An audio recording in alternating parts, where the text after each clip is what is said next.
I don't see myself as being a franchise holder. I share a set of values with Irish Republicans all across the country, be they Cork, Waterford, Belfast, Galway, Dublin, rural, urban. We're all different. We all have different needs but we have a shared vision for the country. Obviously, we want to see a new Ireland, a united Ireland. We want to see strong health services, public services.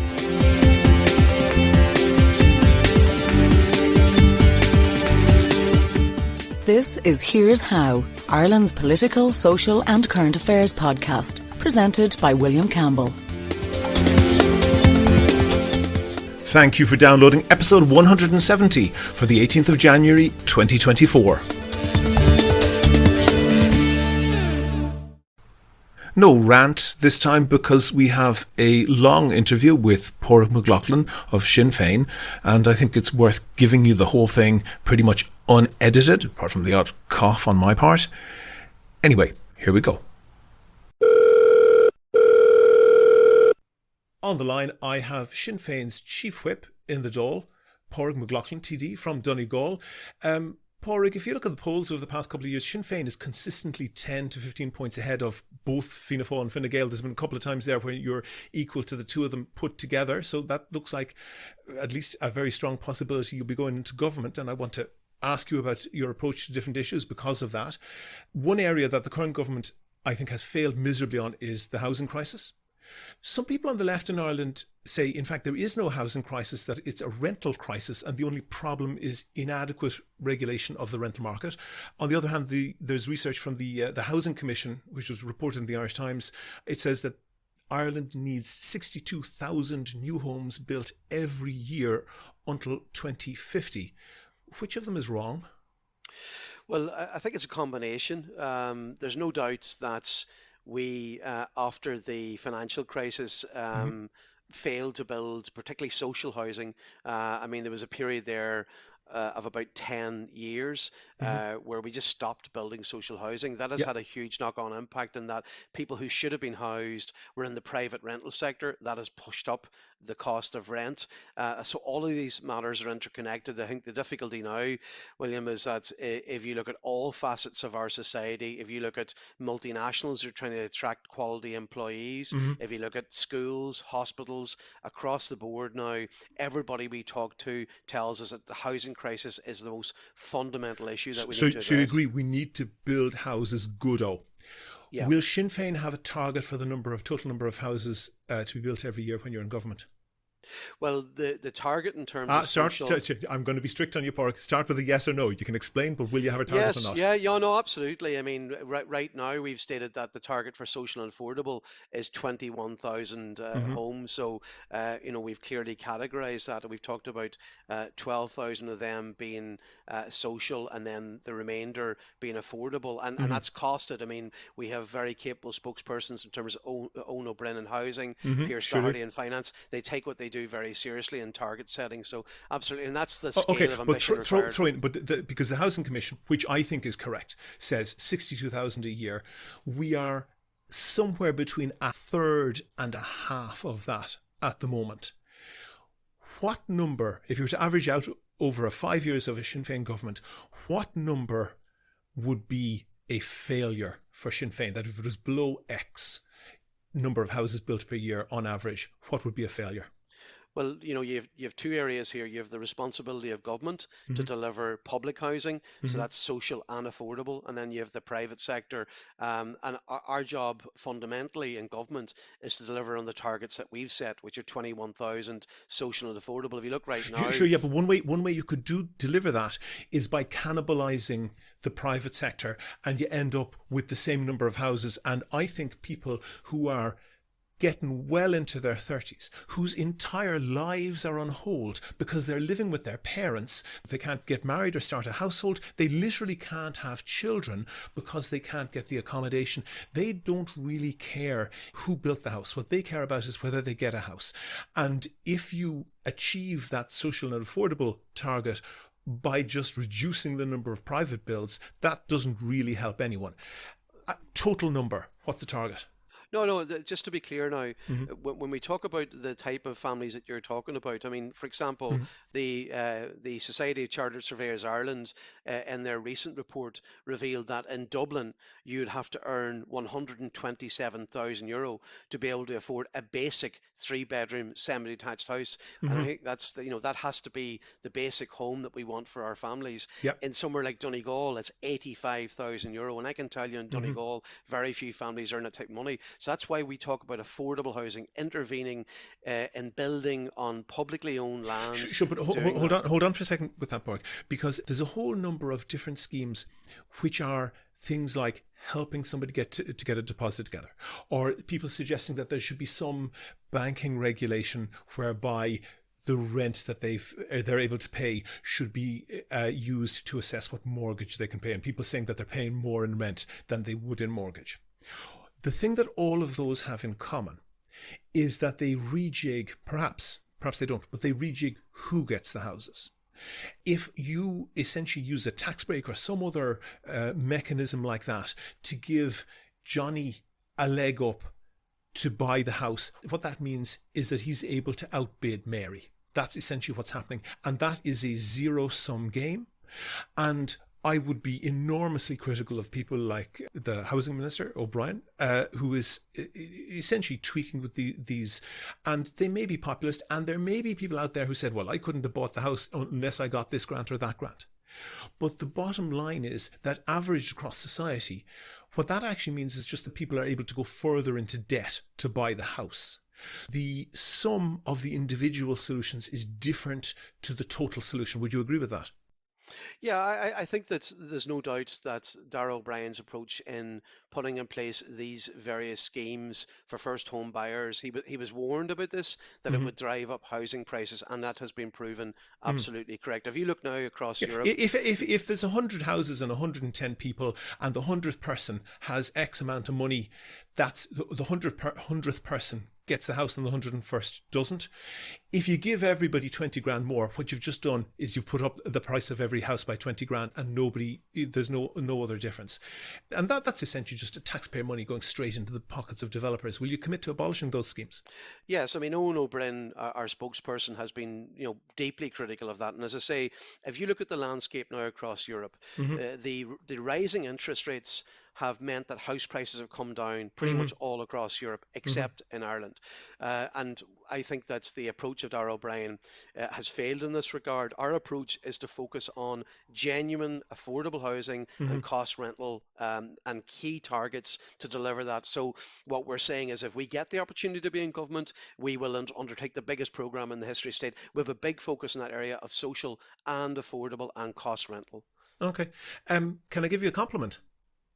Yes, please. I don't ever argue with that. Not only yourself, but other people, particularly Martin Kenny, have been very outspoken on travellers' rights. Sinn Féin, I think, is seen by some as a populist party. I don't know. I don't want to get into labelling. I don't know if you'd fit that mould exactly, but I don't particularly want to get into that. But it is absolutely true that, you could have taken a position that maybe some other people take, that, and not taking that maybe has cost you votes. Martin Kenny had his car burnt out for his trouble, and at a time when the car was right beside his house where his family was inside. That's like a terrible thing to happen for anyone. You won't get any politician explicitly supporting that type of violence, but there's plenty of politicians out there who are saying things along the lines of, of course we're in favour of traveller accommodation, but it's just not suitable for my constituency, that sort of thing. Politicians who are doing that are winking at racists, aren't they? I think we have a responsibility to listen to communities, to talk to Sure, yeah, communities. but rich people who are representing other rich people in fairly wealthy areas of the country who have come up with pretty spurious and tenuous reasons to object to halting sites, for example, it's not a good look, is it? Yeah, I mean, like I am of traveller heritage I know. myself, Yeah. and I even though I wasn't raised, I suppose, in a traveling community environment, I Hmm. was raised. My family had settled before I was born, but I felt the responsibility to say it, and and that also to say that I'm from the settled community, Hmm. but I am of traveller heritage. I understand the wall of distrust that has been there, the irresponsible and leadership and lack of leadership that have Hmm. been there historically, that creates a misunderstanding. So I think there's a huge job of work to be done to break down those barriers of distrust, Hmm. to talk about what is the traveling community, what is their heritage, what is their place in our history. I mean, we have the Commission on Itinerancy, which was a shameful and scandalous report in the 1960s, which set Hmm. the scene for decades and basically said that these people are a problem. Hmm. That their history was to be diminished, destroyed, and that has proven to be a huge mistake. To switch topic perhaps for a moment, legislation has been passed to reduce Ireland's carbon dioxide emissions. There are different requirements for different sectors. So the electricity sector is required to reduce its carbon dioxide output to 75% below its 2018 level by 2030. We have 6 years to achieve that. Transport needs a 50% reduction. Agriculture is getting a 25% reduction. That's remarkable because agriculture on its own is nearly 2/5 of the total CO2 emissions. Does Sinn Féin support all of these requirements? We support the targets. We would feel Targets or very requirements? No, we support the targets. I think the issue we have with government, and this is where there has been very serious failing, is that Mm-hmm. we believe in the carrot more than the stick approach. If you want to change practices, if you want to change behaviours, if you want to achieve it, you have to. For example, the farming community. Mm-hmm. We have huge tracts of land that could be used for solar projects, could be used Mm-hmm. for renewable energy projects. You can create an incentive, a financial incentive for people to change behaviour. If you look around, we're surrounded But by. pause that for a second. This issue is of such urgency that the Paris Agreement says we need to cut by 50% from 2018 to 2030, 6 years of that left, and to net zero by 2050. Are there enough carrots out there to get people down even to Well, the 2030 target? I mean, one example I would give you is that, when we talk about solar, renewable, Mm-hmm. green hydrogen, offshore renewable, which is going to be a huge contribution, Yeah. this means that you reduce energy costs. I mean, one of the biggest issues that the Irish people have faced, and particularly our small businesses, Yeah. has been the crippling increase in energy prices because we were reliant on oil and energy supplies from regions that are vulnerable to conflict. That's absolutely correct, and that's a very rational way of looking at that.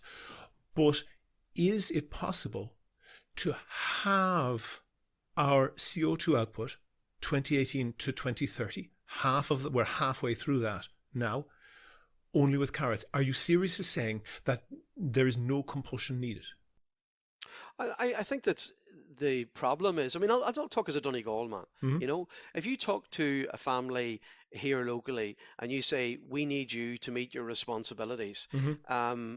they're going to say, well, I can't afford to retrofit my home. Mm-hmm. I am relying on coal or turf or logs to heat my home. So you could I don't have the. super insulate houses. We've talked about the housing crisis, and I'm not sure where the labour and resources to retrofit the existing houses are if we can't even build enough houses for the people. But the reality of it seems to me that a way to fund that, if it were possible, which I think is tenuous, would be with a carbon tax so that you have both carrot and stick. What's Sinn Féin's position on the carbon tax? Well, what we've opposed is increasing carbon tax in a cost of living crisis recently, Mm-hmm. and what we have put forward. I mean, there's a whole ream of pieces of legislation, of bills, of policy papers that we have presented in the last, year and a half from our spokesperson Darren O'Rourke. That carbon tax is something that goes into the general exchequer, and if that tax is not collected as carbon tax, it has to be collected in some other way. Isn't it possible to have a revenue neutral carbon tax so that it would deter people, push people towards reducing and eliminating CO2 emissions, they don't end up any poorer, but their choices are shaped by that. You see, the difficulty, and I gave you the example of the Donegal person who has a low Mm-hmm. income, reliant on hard fuels, that, will be paying carbon tax on all of those fuels, and punished for behaviour that they cannot, change. If you Mm-hmm. live in Donegal, for example, you're not going to have an infrastructure to move towards electrification Mm-hmm. of your car, of your vehicle, if you could afford it. So my problem is you're taxing people who have no ability to change their behavior, no Yeah, financial yeah, ability to change I their think that's an behavior important point. I because think of the that's an way things are important set point, up. that if the tax is intended to shape behavior and that behavior simply can't be shaped, that is a weakness of that. But it's not a fatal weakness of it, because at least it collects finance from that rather than from some other area of the economy, and it does shape behavior to that regard. And it would, for example, deter one-off homes on the side of a hill and other very unsustainable development. I don't want to go too much into the weeds of that, but is it possible, in the way that some politicians are winking at anti-traveller sentiment, Sinn Féin is winking at farmers who don't want to change their practices and saying, sure, you'll be grand, don't worry, you won't have to meet those targets, low and all as they are for the agriculture sector? No, no, you have to be serious about a just transition. I mean, I give the Mm-hmm. example of, when we introduced the recycling bins years ago. Mm-hmm. I mean, people didn't become avid environmentalists overnight. It saved them They money, sort of you know. did. They Uh, sort of did. but it saved them money, Yeah, no, but people were very, very good at doing that. They understood, it was communicated, and people understood that they had to do something different. And in fact, Irish levels of compliance with, for example, sorting rubbish is very high.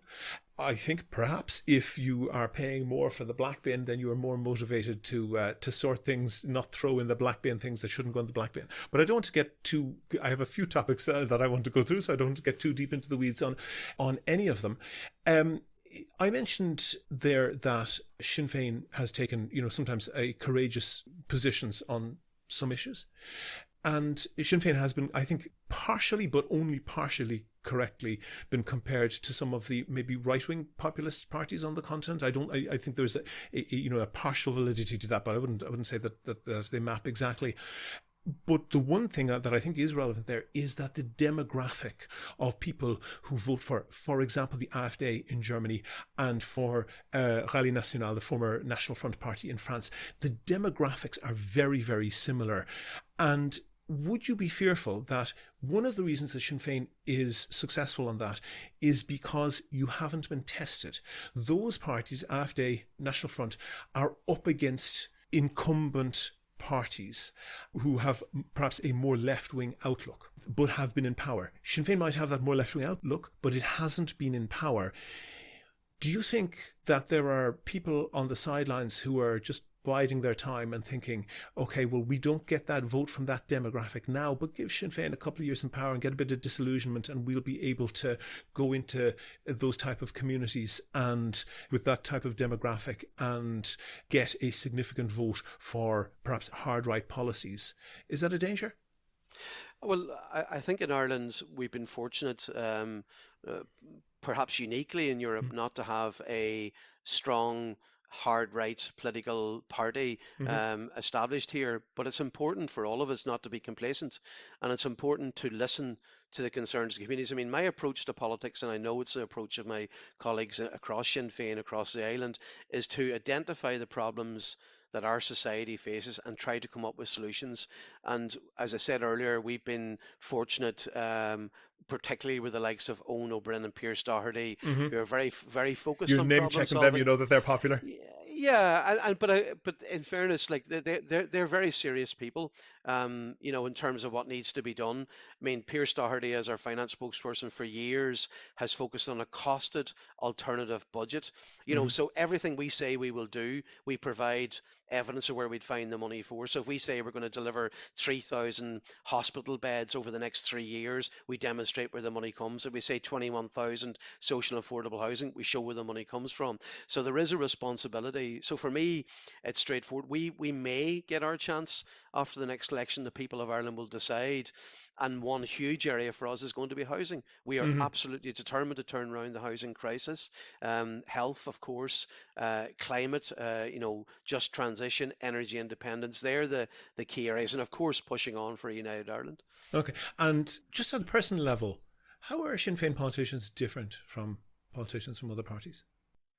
Well, I think that's, because we haven't been part of the traditional political establishment, Fianna Fáil and Fine Gael, one of them has been in government in our state for all of these years. I like to believe that we'll bring a fresh approach. I think we have a sense of urgency, a sense of ambition. Maybe we haven't been ground down by being part of that system of government. To a Time will degree, tell. haven't had to make hard decisions. Well, we're looking forward to making hard decisions. Obviously, if you look at the North, we've been in government in the North, and we've made hard decisions.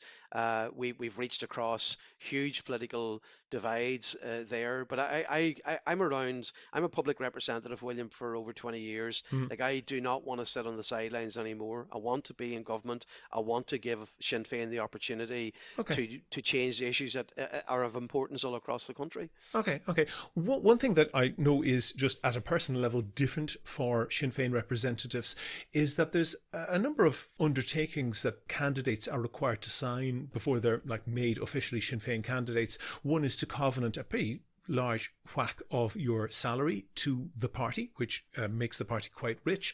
That has run into difficulties with donation limits, and the Sinn Féin have sort of wriggled around that and have TDs, I think, officially personally paying for party expenses, which comes within that.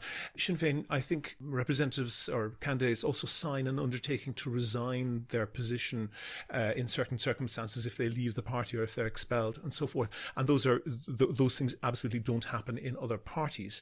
The philosopher Edmund Burke, Irishman, born about 400 years ago, he was an MP for Bristol, and he wrote, in England, I should say, he wrote about whether elected politicians should be delegates or should be representatives. And the difference between the two, that nexus was essentially whether voters are electing someone whose judgment they trust to go off and make decisions, or whether they're just choosing someone who will follow instructions and who isn't really expected to, or might not even be allowed to have any original thoughts.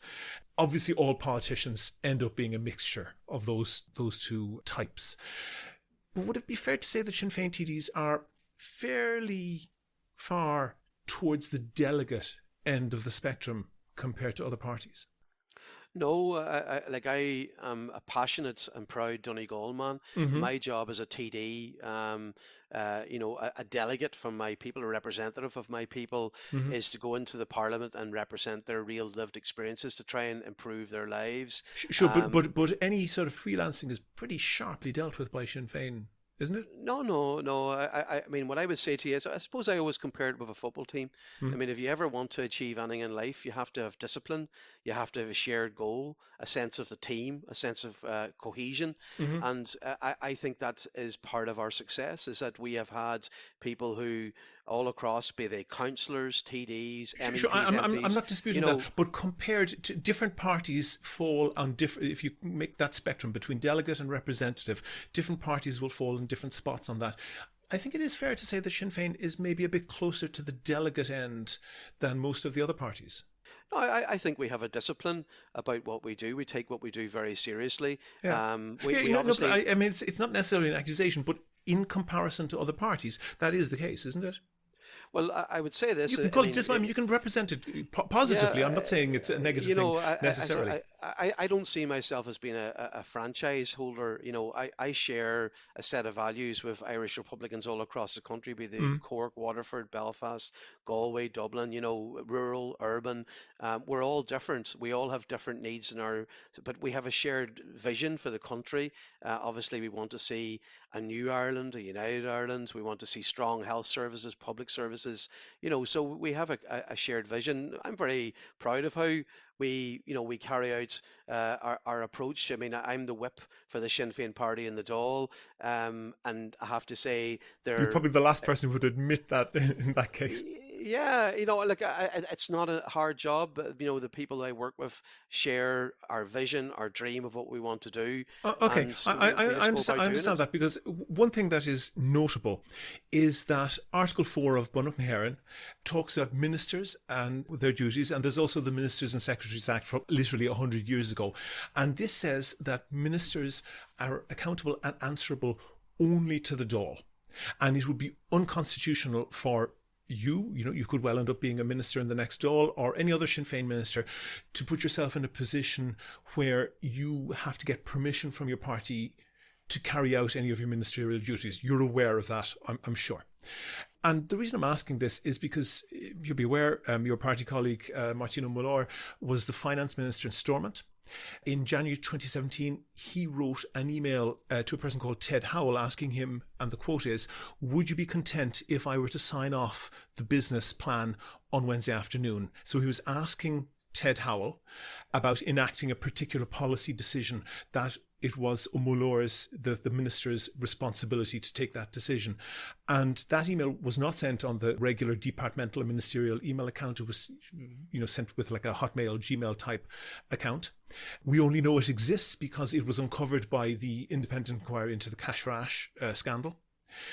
And that inquiry found as fact that O'Mullore, the Sinn Féin minister, was asking for Ted Howell's consent for the proposed course of action. And I don't think there's any dispute that Ted Howell was, or perhaps still is, a senior member of the IRA.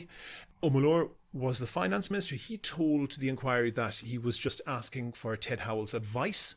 They obviously didn't believe him. They found as fact the reverse. Now, I don't want to get into that. That discussion has been done to death. I don't want to get into it. And I'm sure you would, repeat what Martin O'Mullore said. But I'll just leave the listeners with one quote. They can make up their mind. The exact quote from the email is, "Would you be content if I were to sign off on the business plan on Wednesday afternoon?" And the reason that's controversial is because it goes to the heart of the issue of whether or not Sinn Féin is being run behind the scenes by the Army Council of the IRA. That's essentially the allegation, and I'm sure you would deny that. But would you accept that when people see that, they have a legitimate cause for concern? Well, the IRA doesn't Even if you exist. deny it, it looks bad, at least. Would you accept that? Well, the IRA doesn't exist anymore. They've left the scene. That's what we all built the peace process to achieve. And what we have today are people of the highest caliber that we have as TDs. Of course, we have people who are every political party, as they should, have expert political advisors, people who give them advice. But that's what it is, advice. Ultimately, the decisions will be made by the elected people. Okay, that wording certainly doesn't sound like advice, and it was very curious indeed that it was sent on a back channel. But you are currently the chief whip. You're also a front bench spokesperson. It is highly likely that you would be a minister. I don't want to jinx you now, Pádraig, but it's highly likely that you'd end up being a minister in a future Sinn Féin-led government.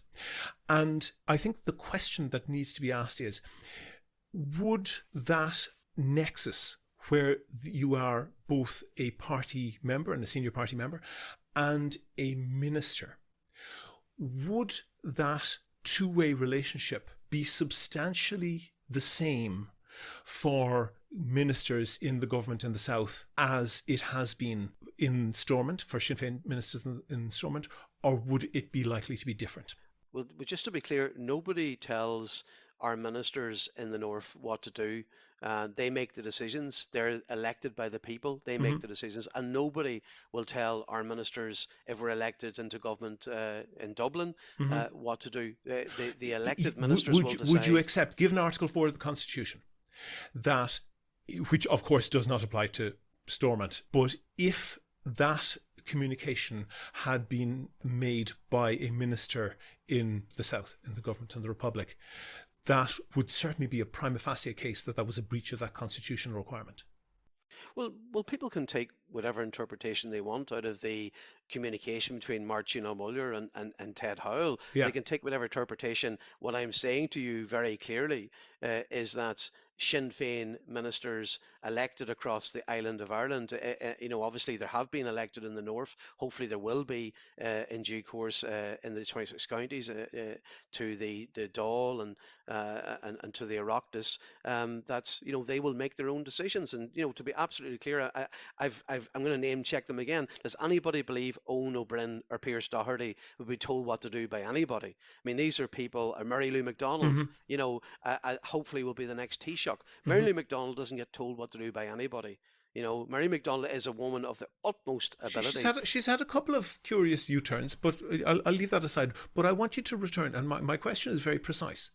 Will that three-way party, minister, government relationship that Sinn Féin has when it has ministers who are active in the north, will it be substantially the same in the south?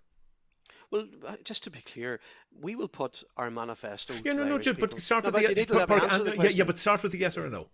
Well, I'm going to answer your question if you let me. Okay, but it's a yes or no question. Elucidate, but start with yes. Believe me, I absolutely want to answer your question. Okay, go ahead. I have no fear of your question. I have every confidence in what we will do. I mean, what we will do is put our manifesto to the people. If the people vote us to go into government, we will look to implement the manifesto through a programme for government. So the only thing that our ministers, that our Taoiseach, hopefully Mary Lou McDonald, will be focused on is implementing the programme for government, the manifesto. That's it. And of course we'll take advice from a range of people, both inside Sinn Féin. Of course there's much greater expertise outside Sinn Féin in a whole range of matters. I mean, I wouldn't be so arrogant to think that within Sinn Féin we have all the knowledge and expertise on housing, on health, on climate change, on fisheries, my own brief. I mean, I talk to people all across the industry in fisheries because I don't have all the knowledge. I wouldn't be so arrogant to believe so. So no, we will take our direction from the people in how we're voted, and we will implement our programme for government based on what the people voted for. Yeah, but I didn't hear a yes or no there. And the yes or no that I'm asking for is, will that three-way relationship for southern ministers, when they exist, be substantially different or substantially the same to what goes on in Stormont? Just to be very clear, north and south, the only people who make decisions in our party are the elected leadership of our party. That's it. Are you therefore saying that it will be substantially the same? There's no IRA. There's no hidden hand. There's no anybody. What you have is Mary Lou McDonald, Michelle O'Neill. But Conor I mean, Murphy, Ted Howell was a senior member of the IRA. Anybody who follows Gerry Adams on Twitter will know this wordplay of Ted. This is a reference to Ted Howell. Gerry Adams had used a teddy bear, and this is a wink at Ted Howell. He was somebody who was, I think, essentially on the run for about 30 years. It is very difficult to explain the level of influence he has apart from his record in the IRA. I'm fortunate, William. I'm fortunate to know Ted Howell for a long time. Yeah. And I don't know what persona people want to provide of Ted. Ted has played a fundamental role in developing the peace process. He's been a sage, wise advisor. I'm not for disputing many that. years. I'm not disputing that. But when he was being asked that question, he was being asked that question because he was a senior member of the IRA. Not at all. Not at all. He was been asked the question because he's a respected, knowledgeable advisor in our party for many, many years. He wasn't in the party. He was on the run. He's somebody of the highest integrity. I have to say, I would dismiss any attempt to, create some sort of a sense. I mean, I've been lucky to know him. I'm 50 years of age. I mean, I knew war for the first half of my life. Thanks to people like Ted Howell, I haven't known war for the second half of my life. My son, my stepson, they will never know conflict thanks to people like Ted Howell. So yes, he may or may not have been involved in the IRA in his past, but my God, he's played a huge contribution in bringing an end to conflict. And we owe an awful lot to people like Ted Howell. But he has, I think, I've tried to find out, I think he has never been so much as a candidate for an urban district council for Sinn Féin, and you speak of him in glowing terms and you know him and I don't. It is difficult to explain that level of influence and, as you say, a towering figure in terms of his membership of Sinn Féin.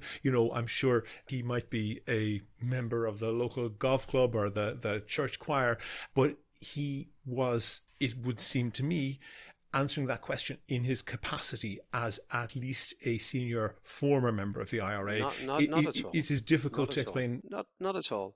Ted Howell, I mean, if you knew Ted, Mhm. you wouldn't even ask the question if you knew Ted, because Ted is the last person in the world to tell anybody or be so arrogant to believe he could tell anybody what to do. I've watched him for so many years at meetings where he would, he just, for me, it's the patience, it's the dignity in which he conducts himself, and just the sage advice that he's always given. So I'm absolutely convinced, and I know Martin O'Muller well Mhm. too. Mhm. Martin was a formidable minister, and I don't believe for a moment that anybody would have told Martin what to do. But he was also a person of consensus and respect, and I accept the explanation he gave for that communication he had with Ted, which was that he was seeking advice and cooperation on a very serious matter. End of story. Okay. In March 2022, which is coming up on nearly 2 years ago, Sinn Féin deleted vast swathes of its website, particularly including dozens of statements about Vladimir Putin and Russia that tended to have a rather more sympathetic view of Vladimir Putin than might be fashionable. So, for example, one of the comments deleted was Lynn Boylan's statement in 2019, so 5 years after the invasion of Crimea and eastern Ukraine, said that the EU was being overly confrontational against Russia. About a year after that invasion, so a year after the initial invasion of Crimea, Lynn Boylan and other Sinn Féin MEPs refused to vote for what they called an unbalanced European Parliament resolution condemning human rights abuses in Russia and criticising Russia's annexation of Crimea. And in 2018, Putin sent GRU agents, so Russian military intelligence agents, to murder Sergei Skripal and his daughter Yulia with a nerve agent. That attempt ended up also poisoning two British police officers and a civilian, Charlie Rowley, who found the bottle of perfume that was used to transport the poison by the hitmen, and they just tossed it aside apparently. He gave it to his partner, Dawn Sturgis, who sprayed it on her wrist, and she died as a result. The Irish government's reaction to that was to act in coordination with the EU, and every country, including Ireland, expelled Russian diplomats. Ireland expelled one diplomat. Sinn Féin's response to that was to condemn the Taoiseach, Leo Varadkar at the time, for taking that action. Was Sinn Féin wrong to cozy up to a murderous dictator like Putin? No, I think that's an unfortunate way to put the question. With respect, William, I mean, But if you go through the totality of that, there's no question that prior to 2 years ago, the direction of the apologia from Sinn Féin was far more pro Putin's regime than is comfortable now. no, I mean, our perspective in terms of conflict resolution has always been one that the Irish state would have an independent foreign policy, that we Mm-hmm. wouldn't be allied to NATO, Mm-hmm. that we would seek to establish our place in terms of, honest broker, non-aligned to military partnerships, and to try to, be involved in genuine independent conflict resolution based So on our own experience of why our own. refuse to vote for a European Parliament motion condemning human rights abuses in occupied Ukraine? Well, I think I mean, obviously, since the invasion of Ukraine, the full-scale invasion of Ukraine that we've seen in recent years, Mm-hmm. we have been, front and center in condemning the outrageous imperialist actions of Putin. That's correct, and I want to acknowledge that that is absolutely correct since February 2022, and there are other MEPs who have taken a rather more curious line on that. Prior to 2022, prior to the full-scale invasion, the totality of Sinn Féin's comment on Russia is very, very much more sympathetic than seems to be justified at the time, bearing in mind that Putin had attacked and invaded Crimea, annexed Crimea, and had proxy forces occupying eastern Ukraine. And after that happened, Sinn Féin MEPs refused to condemn human rights abuses, which are legion, in the Russian occupied areas of Ukraine. I would say that what we sought to do, and often the positions that you take can be misinterpreted. Hmm. What we had sought to do was have a position independent from the NATO allied analysis that was there. And I'm not accusing you of this, but there are voices we may have heard who, when they say they take an independent view, in my view, don't at all. All they do is they just put it into reverse gear. And whoever NATO is against, they are in favour of, which leaves them in the absolutely insane position of supporting brutal, murderous dictatorships. Even then, even in 2018, there was no shortage of examples of absolutely horrendous human rights abuses by the occupying forces in Crimea, including like teenagers, young 16, 17-year-old kids being beaten senseless for having a Ukrainian flag. Do you really think that refusal to condemn that was taking a balanced view? Well, I think what we had hoped, after the annexation of Crimea, was to find some type of resolution, some type of conflict resolution solution to what was taking place. Mm. It's clear that internationally that has failed. Putin now has moved in and obviously attempted to take over the entire country. Mm-hmm. That failed, and now has obviously looking to annex the eastern provinces and states No, sorry, of I'm Ukraine. going to pause you on that part because I keep up and I keep very close watch on internal Russian media. There is no question, if you follow what the Russian elite are saying to each other, there isn't a shadow of doubt that their full-blooded intent is to wipe Ukraine off the map. There's no question about that. And they have said that clearly and loudly for many years, actually since the 1990s, since even before Putin was in power. It's clear that Putin is very close to that.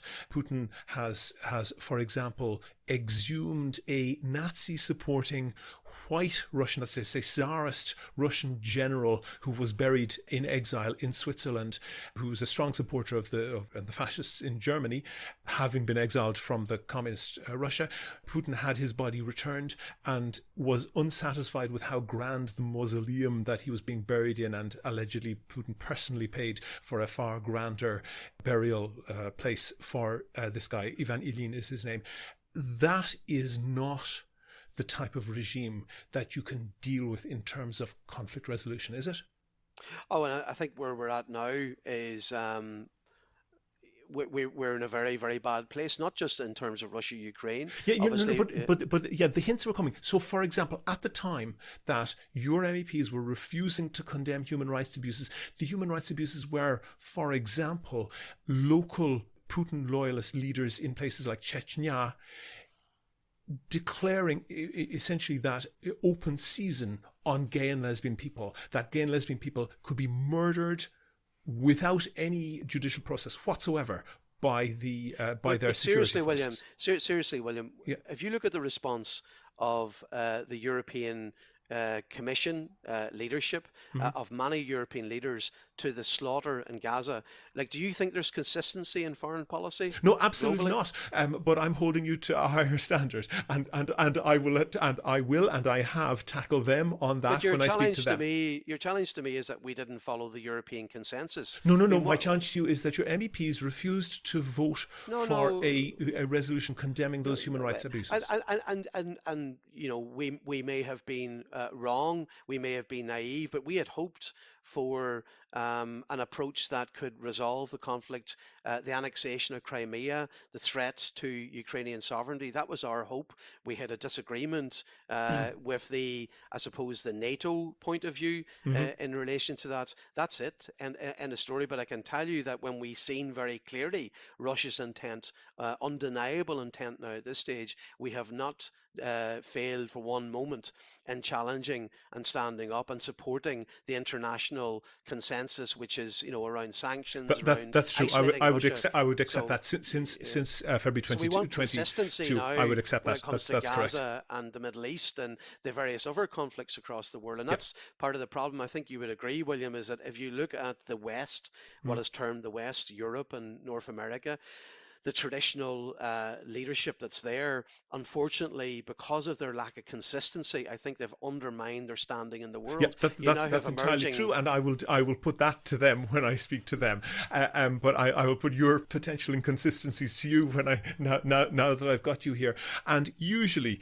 lawyers say you should never ask a witness a question unless you're sure you know the answer, and that might be true for interviewers as well. But I have one question that I genuinely do not know the answer to, and the question is, what's up with rural Ireland? And because I would draw a thread between a few different things, and one of them would be, and this is disguised almost, certainly buried in RSA, the Road Safety Authority's figures, the variation in road deaths in Ireland is absolutely gobsmacking. And if you said that if you went from like the best to the worst county in Ireland and there was a 7% difference in the road death rate, you'd think that would just be noise in the statistics, just kind of random stuff. But if you saw there was 70% difference in the death rates from one county to another, you'd say there has to be something there. Maybe it's infrastructure issues or whatever. But it's not 7%, it's not 70%, it is 700% from the worst county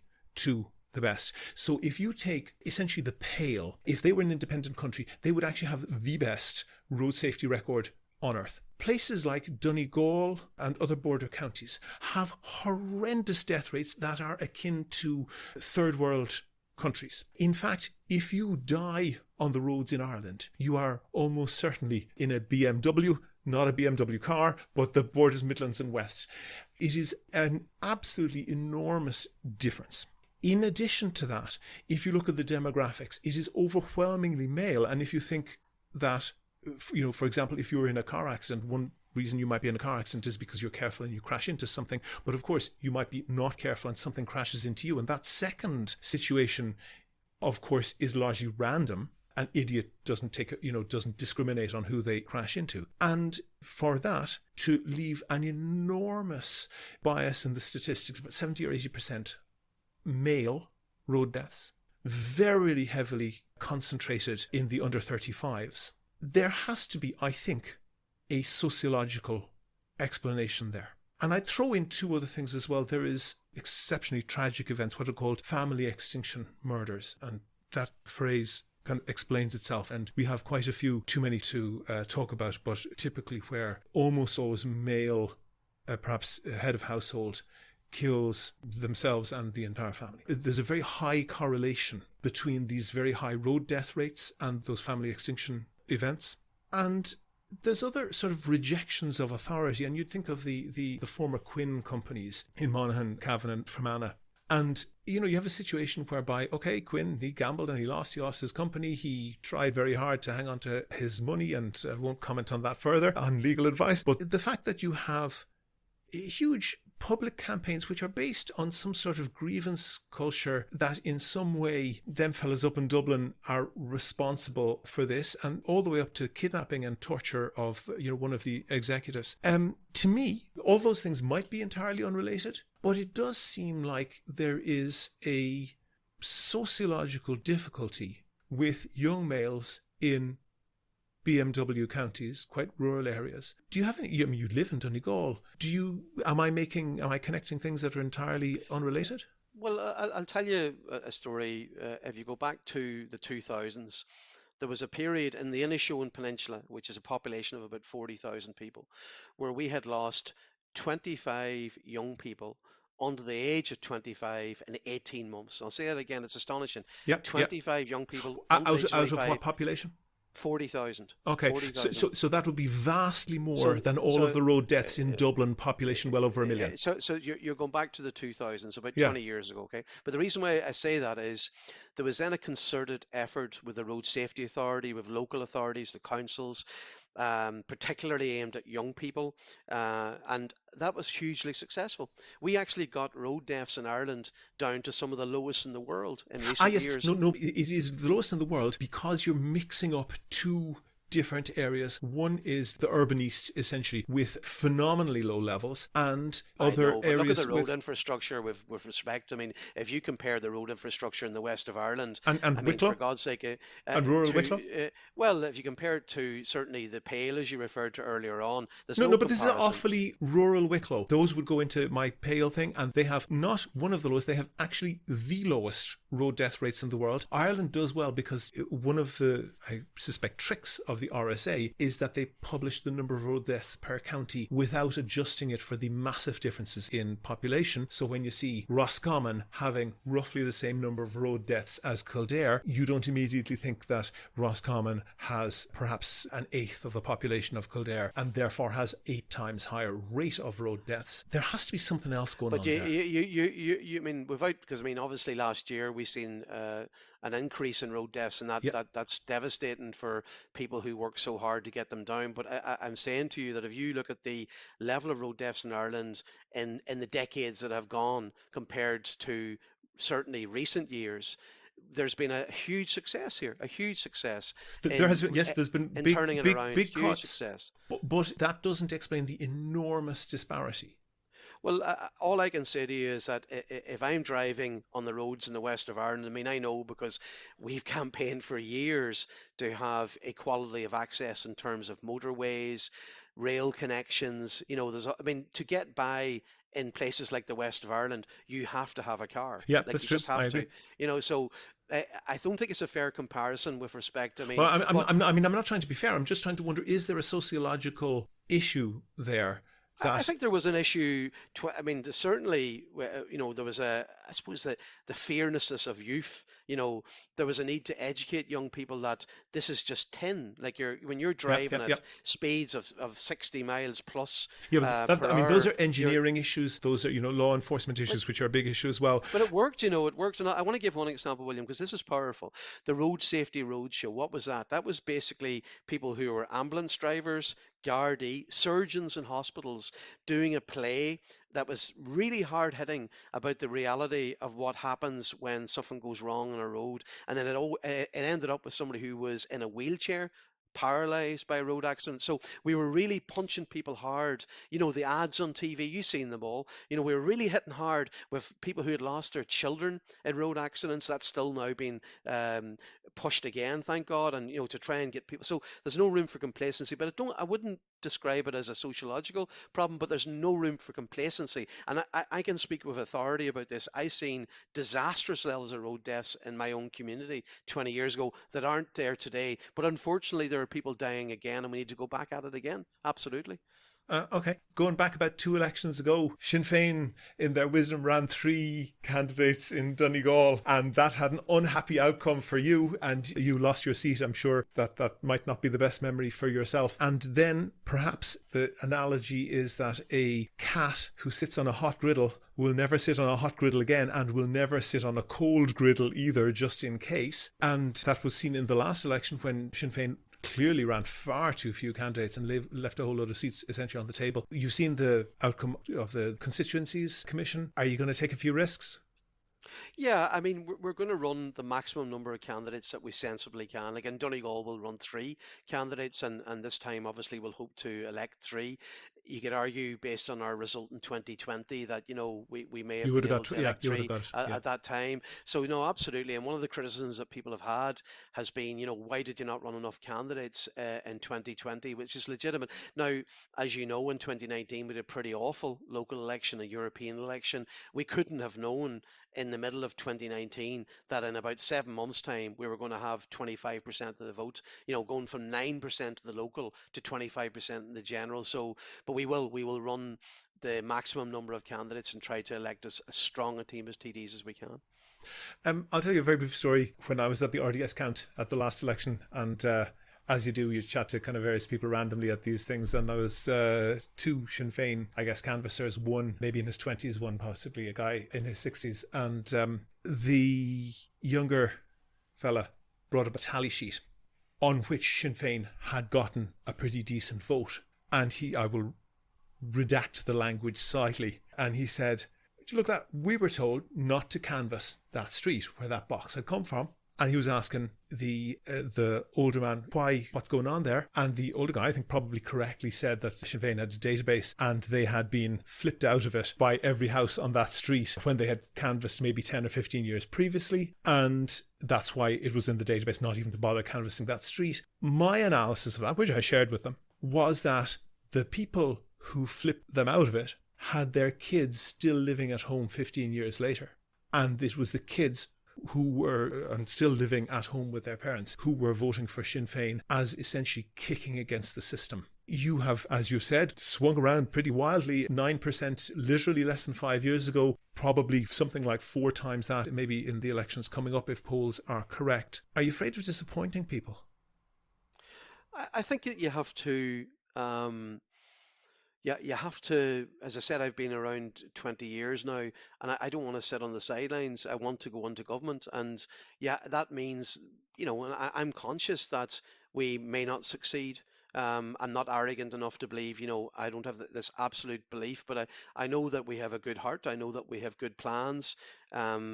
And I think it's time. It's time for us to go in there, and we need to run the maximum number of candidates. The story you tell rings true to me in terms of I've seen people in Donegal. I could see it. I've won elections and lost elections, as you've said. But what I could see in 2020 was an older generation of people saying, "My son or my daughter won't speak to me if I don't vote for Sinn Féin." So it's not just young people, it's their parents, and because they've seen that, I want my son or my daughter to have a roof over their head. They work hard, they went to university or they trained hard. I want them to have a future. I don't want them to emigrate to Australia or Canada. So, I think people will give us that chance, but I want to use this word again, not to be arrogant and to have a bit of humility about yourself. I mean, for us, the people will give us a chance. I do believe we'll get a chance to be in government, but they will vote us out again very quickly if we don't deliver on the programme for government and the manifesto and commitments we've made. Pádraig McLaughlin, Sinn Féin Chief Whip, Donegal TD, thank you very much for talking to me. Thank you very much, William. Go to the website for sources and references from the show, and while you're there you can like the show on Facebook, follow the show on Twitter at Here's How Podcast, and follow Pádraig McLaughlin at Pádraig MacL. And get in touch if you want to suggest a guest or a topic for a future show in 2024. Thanks again to all of the patrons on Patreon. That covers the cost of keeping the podcast going. And if you could throw in a couple of euro once or twice a month, please do go and sign up at patreon.com/here'show. That link is on the website. Also there you can find out how to subscribe to the podcast for free on your computer, on your phone, or by email.